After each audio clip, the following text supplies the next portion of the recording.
Bismillahirrahmanirrahim. Alhamdulillahirabbil alamin. Wassalatu wassalamu ala asyrafil mursalin nabiyyina Muhammadin sallallahu alaihi wasallam wa ala alihi wa sahbihi ajma'in. Muslimin dan muslimat yang dikasihi Allah, Assalamualaikum warahmatullahi wabarakatuh. Alhamdulillah, kita merafakkan kesyukuran kita ke hadrat Allah Subhanahu wa taala yang mana kita diberikan kesempatan untuk bersama-sama kita menghayati sirah Nabi kita Nabi Muhammad sallallahu alaihi wasallam. Siaran ini insya-Allah merupakan bahagian yang ketiga dalam 3 bahagian yang berkaitan dengan peperangan Hunain dan peperangan Taif. Peristiwa yang berlaku dalam bulan Syawal tahun ke-8 Hijriyah, iaitu seusainya peristiwa Fathu Makkah. Peristiwa peperangan Hunain dan peperangan Taif ini dilihat sebagai usaha terakhir bangsa Arab untuk mendaulatkan martabat mereka yang menurut pendapat mereka telah pun hancur akibat tunduknya orang-orang Quraisy dalam peristiwa Fathu Makkah. Apabila orang-orang daripada penduduk Taif ini terdiri dari Bani Nasr, Bani Saqif, Jusham, Bani Sa'ad, Hilal dan juga Bani Bakar, berusaha untuk memerangi orang-orang Islam.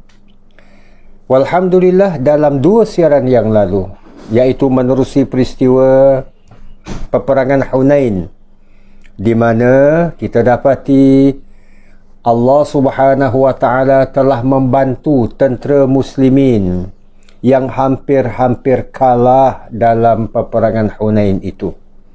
Maka dengan yang demikian itu, apabila orang-orang yang memusuhi tentera muslimin mendapati orang-orang Islam ini bangkit dan mereka ini sukar dikalahkan, maka pemimpin mereka Malik bin Auf An-Nasri yang memimpin kabilah yang disebutkan tadi, puak-puak dari Bani Nasr, Bani Saqif dan seterusnya, akhirnya meninggalkan medan peperangan, iaitu meninggalkan Hunain dan kembali semula ke Taif yang merupakan kampung tempat tinggal majoriti mereka.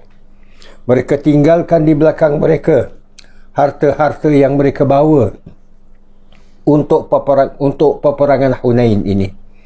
Maka Nabi SAW telah menugaskan beberapa sahabat untuk membawa harta-harta tersebut ke kawasan Ja'ranah dan menanti di sana. Serta Nabi SAW memimpin pasukan untuk pasukan muslimin, maksudnya untuk mara ke hadapan mendapatkan orang-orang Hawazin, kabilah Hawazin ini, iaitu daripada Bani Nasr, Bani Saqif, Bani Jusham, Bani Bakar dan seterusnya, untuk mengepung kawasan Taif ini.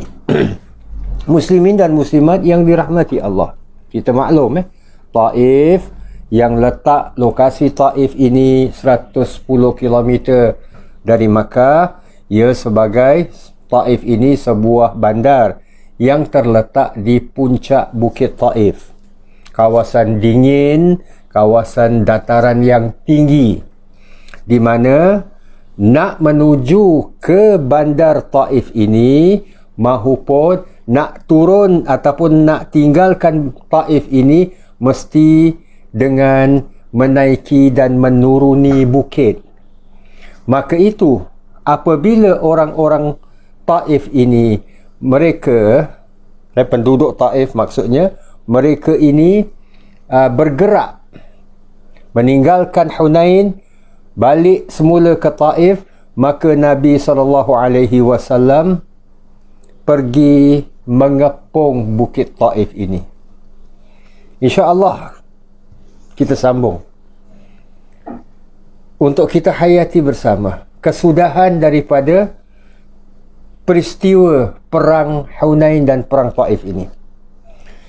Bani Saqif dan beberapa puak Arab yang lain, mereka bila melarikan diri kembali semula ke Taif, mereka terperangkap.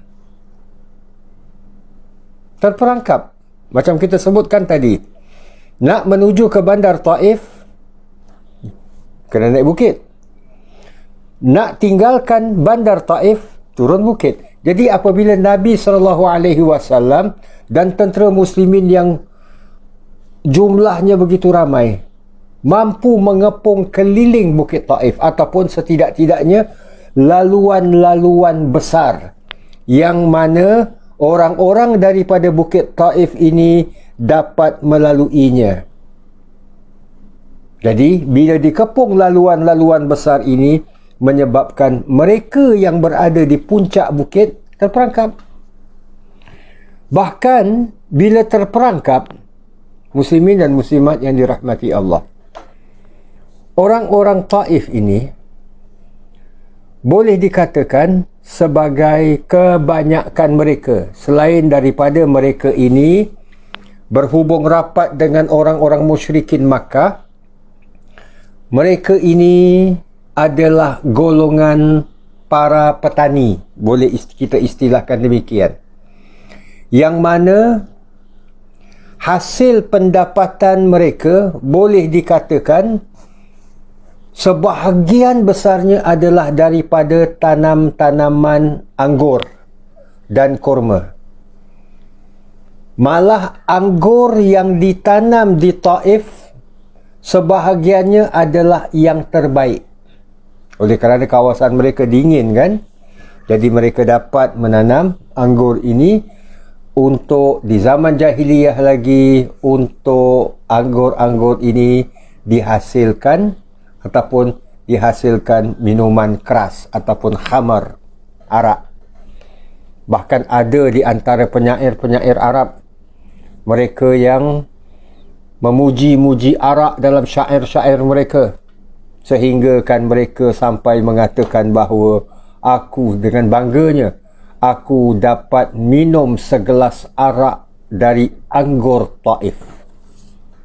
Bangga mereka sebab anggur Taif adalah antara anggur yang terbaik untuk dihasilkan minuman keras itu. Bukan itu saja, malah tanam-tanaman yang lain. Ini bermakna jika mereka bertahan walaupun selama 20 hari, ikut dalam sejarah mereka bertahan selama lebih kurang 20 hari ataupun lebih mungkin, mereka ada bekalan yang cukup. Mereka tak perlukan barangan luar, tak perlu import makanan ataupun barang-barang dari luar untuk bekalan makanan mereka. Maka itulah mereka terus bertahan, terus berkubu di kampung halaman mereka. Dalam masa itu, tempoh yang sama juga, selama sekitar 20 hari ini, mereka tetap mencuba untuk menyerang tentera Islam sedikit demi sedikit.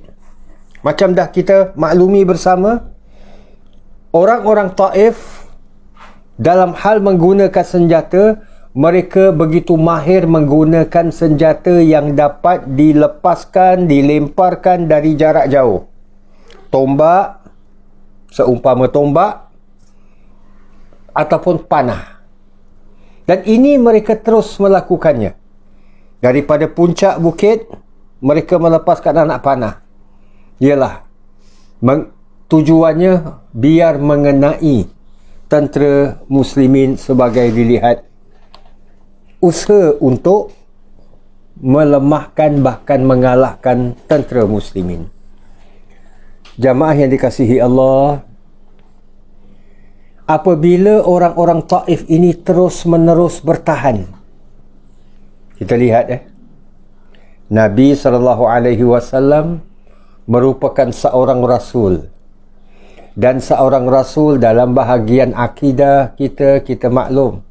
Antara sifat-sifat yang wajib bagi seorang Rasul itu adalah sifat fatanah.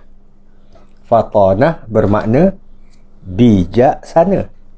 So Nabi SAW sebagai seorang leader, sebagai seorang pemimpin tentera dalam suasana peperangan ini, maka Nabi SAW mendapati orang-orang Taif ini akan terus bertahan. Jadi apa yang Nabi buat? Di sinilah untuk kita melihat betapa hebatnya Nabi kita, Nabi Muhammad SAW.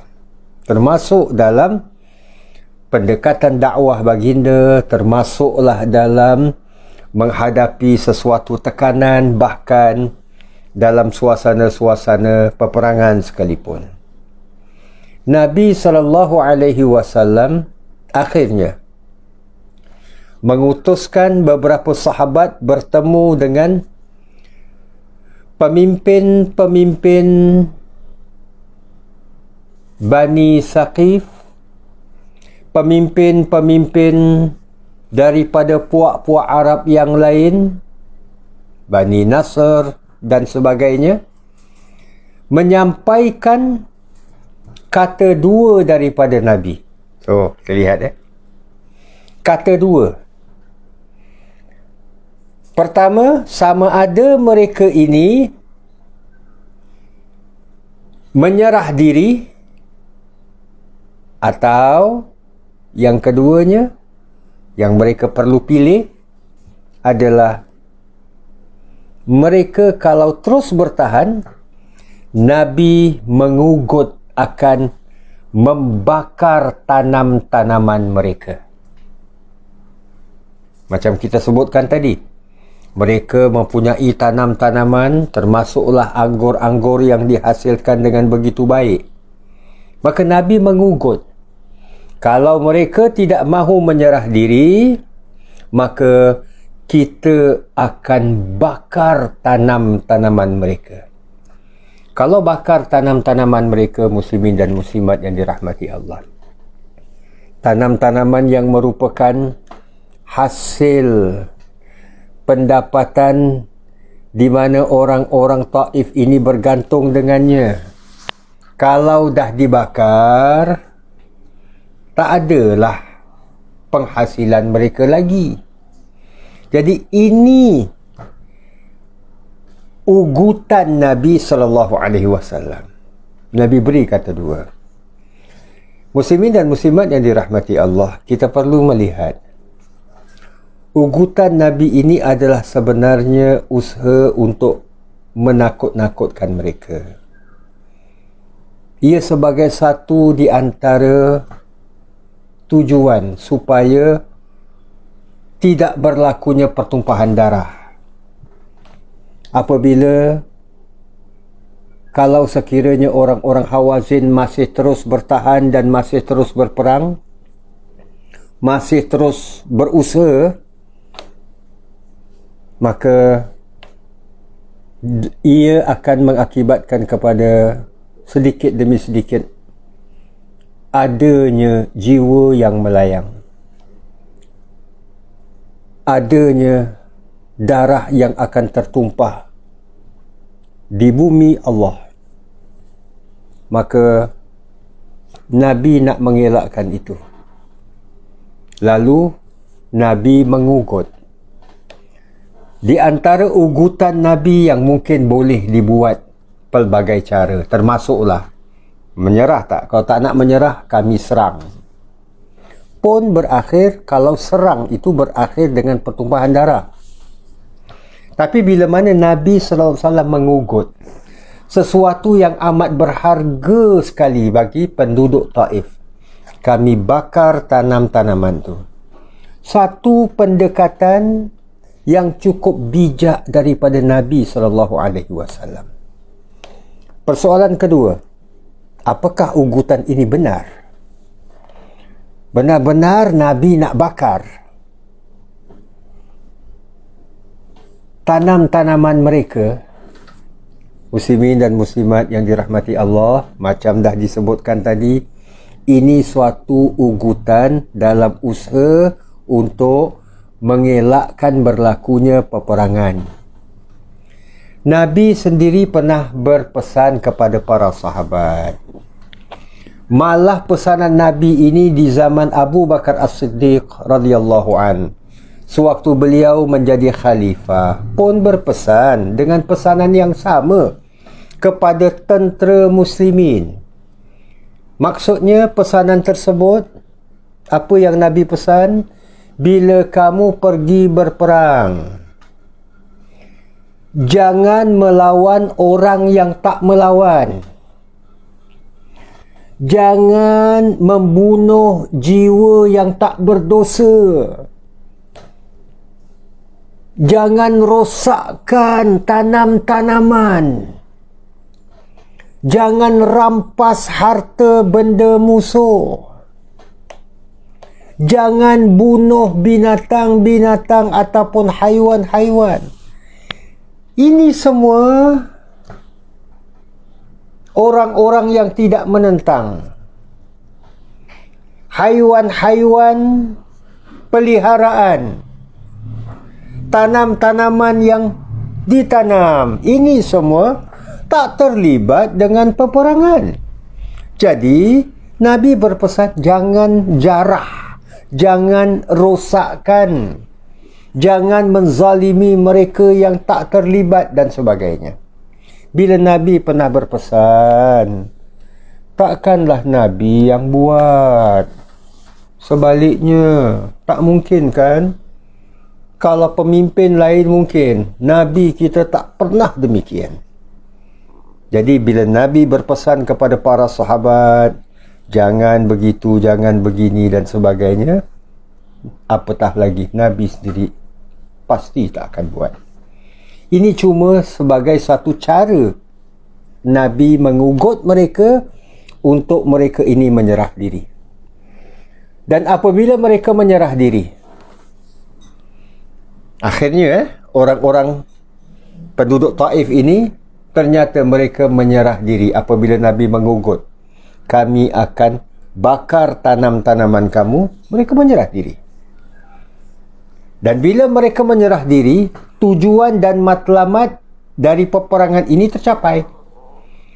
Bukan dalam pandangan Islam, malah bukan menjadi pegangan Islam. Bila berperang, mesti nak bunuh, mesti nak hapuskan. Tidak. Apabila mereka menyerah diri, pihak musuh ini mengaku kalah, matlamat dan tujuan peperangan dah tercapai. Maka apabila orang-orang Taif, penduduk Taif ini, mereka semuanya surrender, menyerah diri, akhirnya peperangan ini kemenangan daripada peperangan ini berpihak kepada tentera muslimin di bawah pimpinan Rasulullah sallallahu alaihi wasallam. Dengan erti kata yang lain, penduduk Taif akur bahawa mereka tak dapat mengalahkan tentera muslimin. Mereka juga akur apa yang dilakukan oleh orang-orang Quraisy perlu juga mereka lakukan hal yang sama, iaitu akur, tunduk dan menerima Islam. Maka bila dah selesai daripada ini, tercapailah hasrat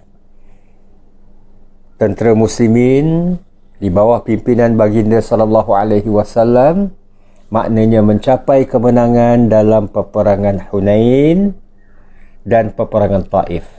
Kita dah maklum peperangan Taif ini berlaku sebagai urutan daripada peperangan Hunain.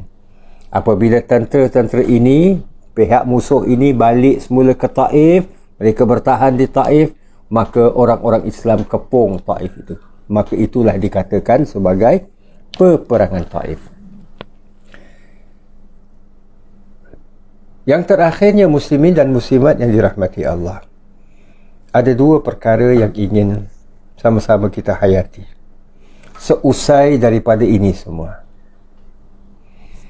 Apabila orang-orang Taif menyerah diri, ada di antara mereka yang keluar daripada rumah mereka yang mereka berkubu di dalamnya selama lebih kurang 20 hari. Mereka bertemu dengan Rasulullah sallallahu alaihi wasallam.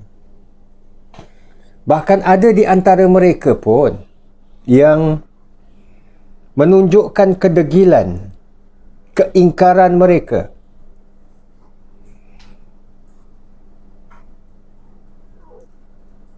Ada satu peristiwa di mana ada seorang wanita, pangkat dah berusia jugalah, maknanya lebih tua umurnya daripada Nabi sallallahu alaihi wasallam. Kalau Nabi dilihat sebagai dalam usia menghampiri ataupun ialah lebih kurang usia Nabi 60 tahun, wanita ini lebih sedikit daripada Nabi. Secara tidak sengaja, ada sahabat bila mana ada orang-orang yang mendesak nak bertemu dengan Rasulullah sallallahu alaihi wasallam, termasuk wanita yang kita sebutkan ini. Wanita ini terasa diperlakukan dengan agak kasar oleh seorang sahabat. Maksudnya mungkin ia tak ikut queue lah mungkin. Jadi ia nak jumpa dengan Nabi, maka Nabi sahabat secara tidak langsung mungkin katakan beratur, ataupun mungkin tarik tangannya ke, tarik sedikit bahunya ke apa untuk beratur mungkin. Maka wanita ini dengan tegas mengatakan, engkau buat perkara ini sedangkan Muhammad itu adalah adikku. Sahabat ini terpegun, terdengar kata-kata ini. Nabi tak punya kakak. Nabi adalah satu-satunya anak kepada Abdullah dan Aminah binti Wahab. Nabi tak punya adik-beradik. Jadi apabila sahabat ini mendengar kata-kata wanita itu, engkau buat macam ini sedangkan aku ni kakak Muhammad, sahabat ini pergi bertemu Rasulullah sallallahu alaihi wasallam dan menyampaikan kepada Nabi. Muslimin dan muslimat yang dirahmati Allah, sebagai seorang pemimpin, Nabi boleh minta, mana wanita tadi yang mendakwa dia sebagai kakak aku, panggil dia, contoh je lah, contoh. Tapi akhlak Nabi tidak begitu. Ini Nabi kita. Baginda sendiri meninggalkan tempat di mana baginda berdiri, baginda berada. Baginda bersama dengan sahabat tadi pergi mencari wanita berkenaan. Bertemu dengan wanita itu. Lalu Nabi bertanyakan kepada wanita itu, kakak, ibaratlah kita gunakan lenggok bahasa kita dah. Kakak, tadi kakak katakan yang kakak ini adalah kakak saya. Bagaimana ya? Wanita itu berterus terang, Muhammad, kita pernah dibesarkan oleh ibu susuan yang sama. Kita sama-sama dibesarkan oleh Al-Halimah As-Sa'diyah, ibu susuan kita. Mungkin kau tak ingat, aku yang lebih dewasa daripada engkau sedikit. Aku pernah menggendongmu, mendokongmu, dan engkau pernah menggigit belakang badanku, sebelah bahu ni. Pernah menggigit.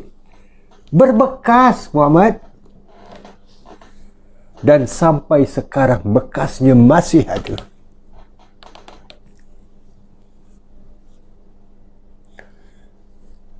Muslimin dan muslimat yang dirahmati Allah. Bila Nabi mendengar demikian, Nabi tersentuh. Akhirnya, Nabi membawa kakak tersebut ke satu tempat yang berasingan daripada orang ramai. Nabi minta ditunjukkan. Sebab dia kata, engkau pernah gigit aku, berbekas, dan bekasnya sampai sekarang masih ada. Muslimin dan muslimat yang dirahmati Allah. Aurat adik-beradik, termasuk adik-beradik susuan, kita sedia maklum batas-batasnya. Maknanya bahagian atas ni tidak termasuk aurat. Jadi bila mana Nabi meminta untuk ditunjukkan daripada sudut hukum lah kita katakan, ya memang boleh. Lalu wanita itu menyelakkan sedikit, buka tudung kepalanya, dia selakkan sedikit, dia tunjukkan, ini bekas dia. Muslimin dan muslimat yang dirahmati Allah.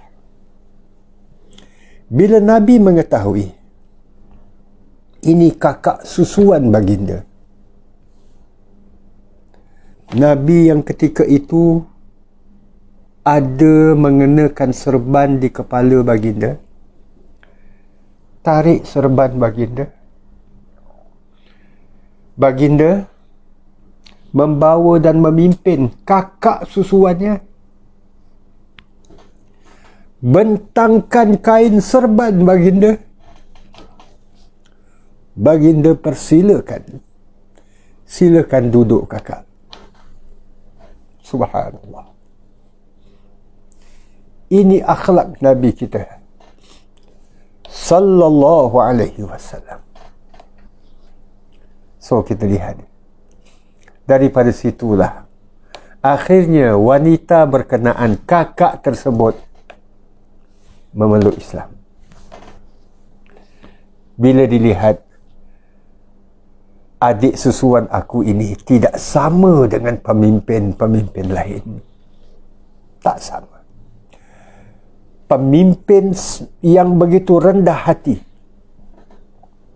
tetap menghormati, bukan setakat orang yang lebih tua daripadanya, malah lebih dekat daripada itu, ia menghormati kakak susuannya. Subhanallah. Walaupun ketika ia buat penghormatan tersebut, ia tanggalkan kain serbannya, dia bentang, dia persilakan kakak tersebut duduk, kakak tersebut belum mengucap 2 kalimah syahadah, masih merupakan bukan orang Islam, tapi penghormatan tetap penghormatan. Nah, muslimin dan muslimat yang dirahmati Allah, ini peristiwa yang pertama. Yang kedua, selesai daripada sesi bertemu dengan orang-orang Taif ini, Nabi dan para sahabat, tentera-tentera Islam ini turun dari Bukit Taif kembali ke Ja'ranah, di mana Nabi telah meminta beberapa sahabat tunggu di sana, jaga barang-barang harta rampasan perang ini.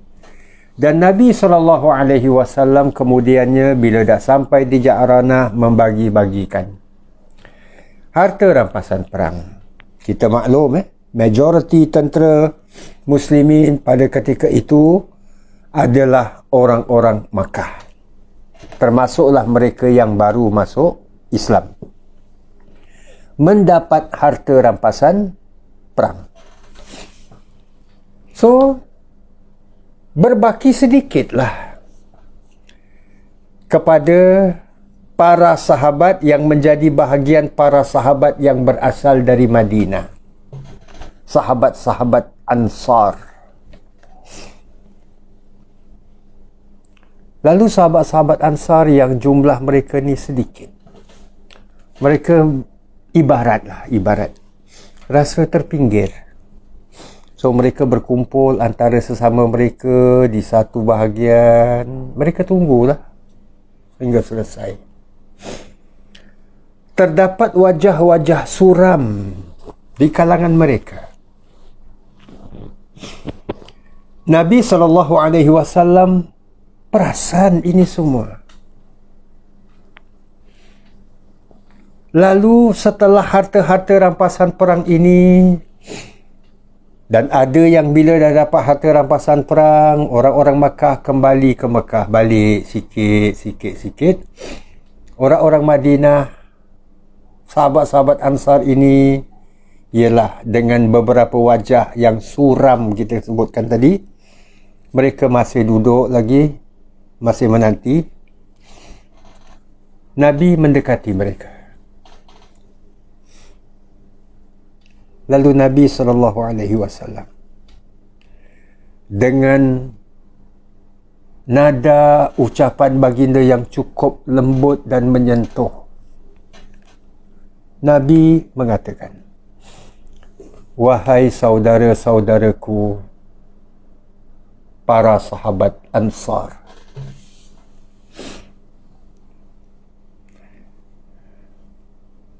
saya dapat merasakan bagaimana perasaan kamu.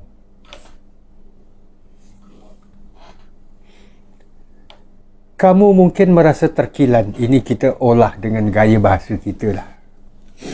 Kamu mungkin terkilan apabila kamu melihat orang-orang Makkah, mereka pulang dan mereka bawa bersama harta rampasan perang yang banyak. Lalu Nabi menatap wajah setiap mereka. Tapi kamu, kata Rasulullah, walaupun kamu tidak bawa harta rampasan perang yang banyak, tidak sukakah kamu pulang ke Madinah dan kamu bawa bersama Rasulullah? Muslimin dan muslimat yang dirahmati Allah, bila mendengar ucapan Nabi ini, sahabat-sahabat Ansar meneteskan air mata mereka. Mereka cukup tersentuh. Ada di antara mereka yang sedang pegang sebahagian harta rampasan perang ini, mereka tinggalkan. Bagi mereka ini dah tak ada harga lagi berbanding dengan Rasulullah sallallahu alaihi wasallam. Nah, muslimin dan muslimat yang dirahmati Allah, ini kata-kata Nabi, bahkan ini janji Nabi, kamu pulang bersama Rasulullah. Sebab pada fikiran mereka, sahabat-sahabat Ansar, sahabat-sahabat Madinah, ialah Nabi berasal dari Makkah. Nabi dah capai kemenangan di Makkah. Kini peperangan Hunain, peperangan Taif dah dapat dikuasai. Bagi mereka mungkin Nabi nak balik ke Mekah, sebab Nabi asal usulnya dan anak watan Mekah. Tapi Nabi katakan, kamu pulang bersama Rasulullah. Nabi lebih memilih Madinah dari Mekah. Nah, muslimin dan muslimat yang dirahmati Allah, inilah dua peristiwa seusai daripada peperangan Hunain dan kemudiannya peperangan Taif. Alhamdulillah, kita lihat akhlak Nabi kita, Nabi Muhammad sallallahu alaihi wasallam. Insan yang tidak ada tolok bandingnya. Tidak ada yang menyamai baginda daripada sekalian umat manusia yang Allah ciptakan di atas muka bumi ini. InsyaAllah kita akan sambung dalam siaran yang akan datang dalam peristiwa yang lain pula dengan izin Allah Subhanahu wa taala. Terima kasih di atas kesudian para jamaah. Kita bertemu dalam lain siaran insya-Allah. Aqulu qawli hadza wa astaghfirullahal azim li wa lakum wa lisairil muslimin. Wassalamualaikum warahmatullahi wabarakatuh.